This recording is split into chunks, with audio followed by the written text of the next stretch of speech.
Hello viewers, welcome to this online class education steps. आज हम 11th class की English textbook Hornbill का first chapter the portrait of a lady, जो कि खुशवंत सिंह ने लिखी है, उसको पढ़ेंगे और समझेंगे। अगर आप भी यहाँ पर नए हैं तो सबसे पहले इस चैनल को सब्सक्राइब कर दीजिए और पास ही आने वाली नोटिफिकेशन बेल को भी क्लिक कर दीजिए ताकि सारी आने वाली वीडियो आपको टाइम पर मिल जाए। चलिए ज़्यादा देर न करते हुए अब क्लास स्टार्ट करते हैं। यह वीडियो इस चैप्टर का सेकंड पार्ट है। आपने अगर इसका फर्स्ट पार्ट नहीं देखा है तो ऊपर आ रहे आई बटन पर क्लिक करके आप इसका फर्स्ट पार्ट देख सकते हैं। चलिए आगे की स्टोरी देखते हैं, लाइन बाय लाइन समझते हैं। डिस्ट्रेस्ड परेशान, स्क्रिप्चर्स धर्म ग्रंथ, लीव्ड असिस्ट, एसोसिएशन संगति, मोनोपोली एकाधिकार, हेरोल्ड वेश्या, बेगर्स भिखारी, जेंटल फोक सभ्य व्यक्ति, डिसअप्रूवल अस्वीकार, रेयरली कभी कभार। As the years rolled by we saw less of each other. जैसे जैसे साल गुजरते गए मेरा और मेरी दादी का एक दूसरे से मिलना कम होने लगा। For some time she continued to wake me up and get me ready for school. कुछ समय तक तो वह मुझे रोज सुबह उठाती और स्कूल के लिए तैयार भी करती। When I came back, she would ask me what the teacher had taught me. और जब स्कूल से मैं वापस आता तब वो मुझसे पूछती भी थी कि आज मुझे स्कूल में शिक्षक ने क्या पढ़ाया या क्या सिखाया। I would tell her English words and little things of Western science and learning the law of gravity, Archimedes principle, the world being round its। मैंने उन्हें अंग्रेजी के शब्द बताए और पश्चिमी सभ्यता के विज्ञान व शिक्षा के बारे में बताया, गुरुत्व आकर्षण का सिद्धांत बताया, आर्किमेडिस का सिद्धांत बताया, दुनिया गोल है इत्यादि के बारे में उनसे बताया। This made her unhappy. और उन्हें यह सब सुनकर खुशी नहीं हुई। She could not help me with my lessons. अब वह मेरे पाठों को पढ़ने में मेरी सहायता नहीं कर सकती थी। She did not believe in the things they taught at the English school and was distressed that there was no teaching about God and the scriptures. वह अंग्रेजी स्कूल में पढ़ाने वाली चीज़ों पर विश्वास नहीं करती थी और परेशान भी थी कि वहाँ पर भगवान और धर्म ग्रंथ या शास्त्रों के बारे में किसी प्रकार की कोई शिक्षा नहीं दी जाती थी। One day I announced that we were being given music lessons. एक दिन मैंने सबको बताया कि हमें संगीत की भी शिक्षा दी जा रही है। She was very disturbed. यह सुनकर वह बहुत परेशान हो गई। To her music had lived associations. It was the monopoly of harlots and beggars and not meant for gentlefolk. उसका उस संगीत के प्रति अशिष्टपूर्ण विचार था। उसका मानना था कि इस तरह के संगीत पर शरणार्थी और भिखारियों का एक अधिकार था। सज्जन व्यक्ति इस प्रकार के संगीत का ना ही प्रयोग करते हैं और ना ही इस प्रकार के गाने गाते हैं। She said nothing but her silence meant disapproval. She rarely talked to me after that. वह कुछ नहीं बोली, किंतु उनकी शांति का मतलब इस प्रकार के संगीत को अस्वीकार करना था और उसके बाद वह मुझसे कभी कभार ही बात करने लगी। स्नैप्ड टूटना, सेक्ल्यूशन अकेलापन, रेजिग्नेशन त्याग, स्पिनिंग व्हील चरखा, रिसाइटिंग उच्चारण करना, बेडलैम कौतूहल, चर्पिंग्स चहचहाहट, पिचड़ बैठना, should भगाना। When I went up to university, I was given a room of my own। जब मैं अपनी स्कूल की शिक्षा समाप्त कर आगे की शिक्षा के लिए विश्वविद्यालय गया, मुझे वहां अपना एक खुद का कमरा दिया गया। The common link of friendship was snapped. मेरी दादी से मेरी दोस्ती की कड़ी वहां से टूट गई। My grand mother accepted her seclusion with resignation. मेरी दादी ने बिना किसी दुख और समस्या के इस अकेलेपन के त्याग को स्वीकार कर लिया। She rarely left his spinning wheel to talk to anyone. अब वह कभी कभार ही किसी से बात करने के कारण अपना कपड़ा बुनने वाला चरखा चलाना रोकती थी। From sunrise to sunset she said by her wheel spinning and reciting prayers. वह सुबह से शाम तक एक जगह बैठकर अपना चरखा चलाती रहती थी और साथ में अपनी प्रार्थना पढ़ती रहती थी या उच्चारण करती रहती थी। Only in the afternoon she relaxed for a while to feed the sparrows. सिर्फ दोपहर के समय वह थोड़ी देर के लिए चिड़ियों को भोजन देने के लिए आराम करती थी। While she sat in the veranda breaking the bread into little bites, hundreds of little birds collected round her, creating a veritable bedlam of chirpings. जब वह बरामदे में बैठकर रोटी के छोटे छोटे टुकड़े करती, उस समय सैकड़ों चिड़ियाएं उसके चारों ओर इकट्ठा हो जाती थी और अलग अलग आवाजों के साथ बरामदे में चिड़ियों की चहचहाहट का कौतूहल होने लगता था। Some came and perched on her legs, other on her shoulders. Some even sat on her head. She smiled but never shooed them away. कुछ चिड़िया आती और उनके पैरों पर बैठ जाती, कुछ उनके कंधों पर बैठ जाती, यहाँ तक कि कुछ चिड़िया तो उनके सर पर भी बैठ जाती थी। वे उस सबको देखकर केवल मुस्कुरा देती, लेकिन उन्हें कभी भी भगाती नहीं थी। It used to be the happiest half hour of the day for her. यह आधा घंटा उनके दिन का सबसे खुशनुमा आधा घंटा हुआ करता था, जिसमें वह सबसे अधिक प्रसन्नता महसूस करती थी।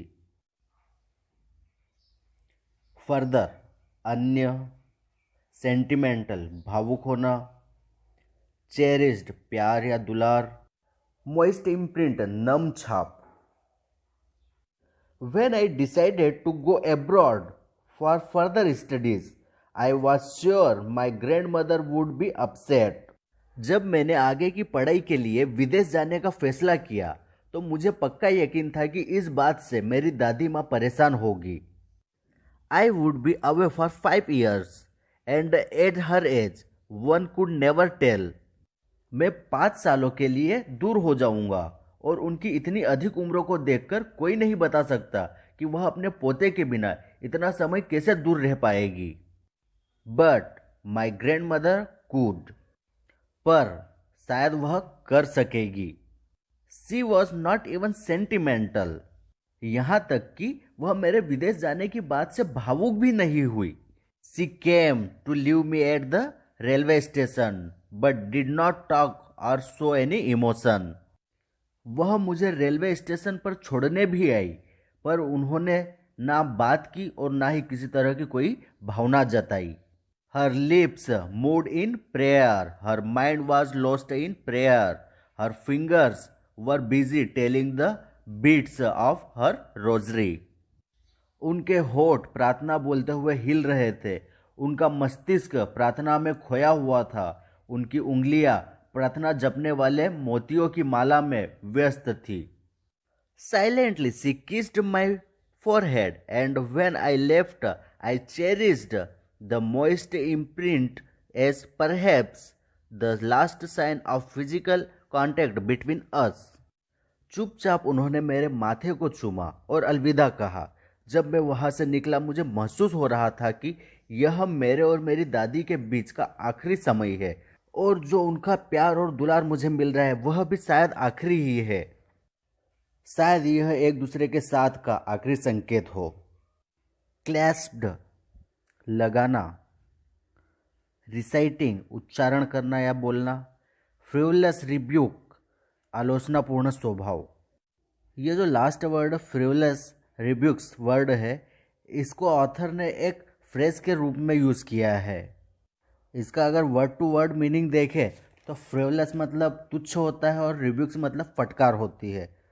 पर ये वर्ड यहाँ पर आलोचनापूर्ण स्वभाव को बता रहा है। चलिए पैराग्राफ को समझते हैं। But that was not so. After 5 years I came back home and was met by her at the station.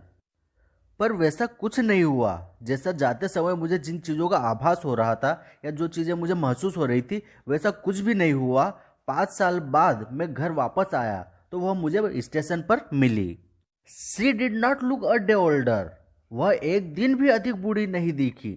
जैसा मैंने 5 साल पहले देखा था आज भी वह बिल्कुल उतनी ही बूढ़ी थी, उससे ज़्यादा बिल्कुल भी नहीं। She still had no time for words and while she clasped me in her arms, I could hear her reciting her prayers. अभी तक उनके पास बोलने के लिए या बात करने का समय नहीं था और जब उन्होंने मुझे बाहों में भरते हुए गले से लगा लिया तब मैंने उनके द्वारा बोली जाने वाली या उच्चारण करने वाली प्रार्थना को सुन लिया। Even on the first day of my arrival, her happiest moments were with her sparrows, whom she fed longer and with frivolous rebukes. यहाँ तक कि मेरे वापस आने का जो पहला दिन था उस दिन भी उनका सबसे अधिक खुशी वाला समय चिड़ियों के साथ ही था, जिनको उस दिन उन्होंने आलोचनापूर्ण स्वभाव दिखाते हुए लंबे समय तक खाना दिया। थम्ड पीटना, सेगिंग कमजोर पड़ना, डायलपिडेटेड पुराना, परस्यूड समझाना, ओवर स्ट्रेनिंग अधिक थकावट। In the evening a change came over her, she did not pray. शाम के समय उनमें एक अलग परिवर्तन नजर आया, उन्होंने शाम की प्रार्थना नहीं की। She collected the women of the neighbourhood, got an old drum and started to sing. उन्होंने पड़ोस की महिलाओं को इकट्ठा किया, एक ढोल लिया और गाना शुरू कर दिया। For several hours she thumped the sagging skin of the dilapidated drum and sang of the homecoming of warrior. उन्होंने घर आए योद्धा पर गाए जाने वाले गीत गाए और उस पुराने कमजोर ढोल को कई घंटों तक पीटा। We had to persuade her to stop to avoid overstraining. हमें उनको समझाना पड़ा कि अधिक थकान से उनको बचना चाहिए, यह सब उनके स्वास्थ्य के लिए अच्छा नहीं है। That was the first time since I had known her that she did not pray. यह पहली बार था जब से मैंने उन्हें देखा है कि उन्होंने कभी प्रार्थना नहीं की हो। माइल्ड हल्का सा, ओमिटेड छूटना, प्रोटेस्टेड विरोध का दर्ज करना, इग्नोर अनदेखा करना, सस्पेक्ट शंका करना, पेलर सफेदी, स्प्रेड फैलना। The next morning she was taken ill. अगली ही सुबह वह बीमार पड़ गई। It was a mild fever and the doctor told us that it would go. Doctor ने बताया कि हल्का सा बुखार है और वह चला जाएगा। But my grandmother thought differently. She told us that her end was near. किंतु मेरी दादी का विचार कुछ और ही था। उन्होंने कहा कि उनका अंत निकट है। She said that since only a few hours before the close of the last chapter of her life, she had omitted to pray. She was not going to waste any more time talking to us. उनका कहना था कि अपने जीवन के आखिरी अध्याय में वे पहले ही कुछ घंटे प्रार्थना छोड़ चुकी थी। वह अब हमसे बात करके और समय बर्बाद नहीं करना चाहती। We protested but she ignored our protests. हमने उनकी इन बातों का विरोध किया किंतु उन्होंने हमारी इस विरोध को अनदेखा कर दिया। She lay peacefully in bed praying and telling her beats. वह शांतिपूर्वक अपने बिस्तर पर प्रार्थना करती रही और साथ में अपने मोतियों की माला को उंगलियों से घुमाती रही।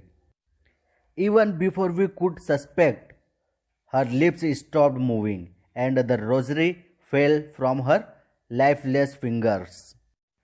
इसके पहले कि हम कोई शंका जता पाते उनके होठ हिलना बंद हो गए और उनके मोतियों की माला उनकी उंगलियों से नीचे गिर आई।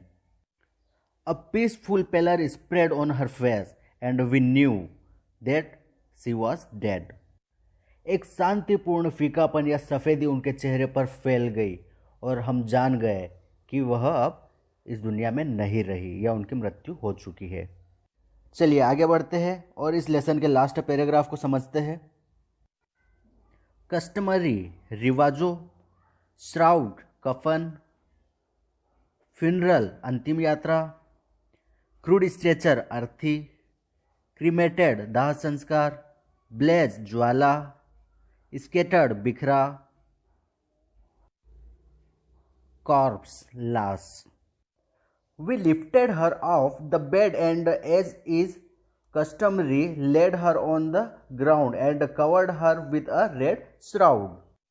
हमने उन्हें बिस्तर से उतारा और रिवाजों के अनुसार उन्हें जमीन पर लिटाया और उन्हें एक लाल कफन से ढक दिया। After a few hours of mourning, we left her alone to make arrangements for her funeral. कुछ घंटों तक शोक विलाप करने के बाद उनके अंतिम यात्रा की तैयारी करने के लिए हमने उनको अकेला छोड़ दिया। In the evening we went to her room with a crude stretcher to take her to be cremated. शाम को उनके दाह संस्कार के लिए एक अर्थी के साथ हम उनके कमरे में गए। The sun was setting and had light her room and verandah with a blaze of golden light. सूर्य अस्त हो रहा था और उनका कमरा व बरामदा एक सुनहरी ज्वाला के साथ प्रकाशित हो रहा था। We stopped halfway in the courtyard. हम आंगन के बीच में खड़े थे। All over the veranda and in her room right up to where she lay dead and stiff wrapped in the red shroud. Thousands of sparrows sat scattered on the floor. पूरे बरामदे में व उनके कमरे में जहां वे मृत अवस्था में लाल कफन में ढकी हुई थी, हजारों चिड़िया फर्श पर बैठी हुई थी। We felt sorry for the birds and my mother fished some bread for them. हमें उन पक्षियों के लिए दुख हुआ। मेरी माँ गई और कुछ रोटियां लेकर आई। She broke it into little crumbs the way my grandmother used to and threw it to them. मेरी माँ ने उसी तरह उन्हें छोटे छोटे टुकड़ों में तोड़ा और चिड़ियाओं की तरफ फेंक दिया जैसा मेरी दादी माँ किया करती थी। The sparrows took no notice of the bread when we carried my grand mother's corpse off they flew away quietly. उन चिड़ियाओं ने उन रोटी के टुकड़ों पर बिल्कुल भी ध्यान नहीं दिया। जब हम दादी माँ के मृत शरीर को ले गए तो वो चिड़िया चुपचाप उड़ गई। Next morning, the sweeper swept the bread crumbs into the dustbin. अगली सुबह सफाई करने वाला आया और उन रोटी के टुकड़ों को समेटा और कूड़ेदानी में डाल दिया। आई होप कि यह स्टोरी आप लोगों को समझ आई होगी। लेसन के रिगार्डिंग किसी भी तरह की कोई प्रॉब्लम हो तो कमेंट बॉक्स में कमेंट करें और अगले चैप्टर की वीडियो के लिए इसे सब्सक्राइब करें और साथ ही आने वाली नोटिफिकेशन बेल को भी क्लिक करें ताकि सारी वीडियो आपको टाइम पर मिल जाए। Thank you for watching the video.